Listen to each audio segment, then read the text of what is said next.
Bro நானும் கிட்டத்தட்ட ஒரு 2 மாசமா புறா விட்டுன்னு இருக்கோம் ப்ரோ. இன்னும் அடி எடுக்கல, என்னதான் பண்ணுறதுன்னு தெரியல ப்ரோ. சரிங்களா, எனக்கு சின்ன ஐடியா சொல்லுங்க. டோர்னமெண்ட் வர கிட்ட வந்துருக்கு, தலை ரொம்ப குழம்பி போயிருக்கு ப்ரோ. ப்ரோ பொறுமை ப்ரோ.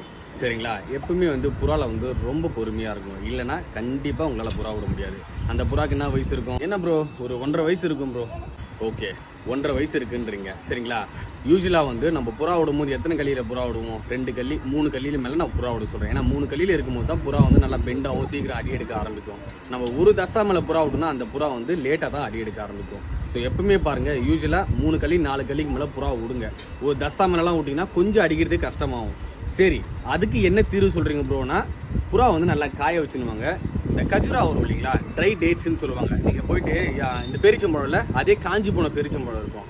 அந்த பேரிச்சம்பழத்தை என்ன பண்ணுன்னா தேனியில் டிப் பண்ணி, சரிங்களா, தேனியில் ஊற வச்சு தினமும் ஒரு சின்ன சின்ன பீஸு வாயில் போட்டுனுவாங்க.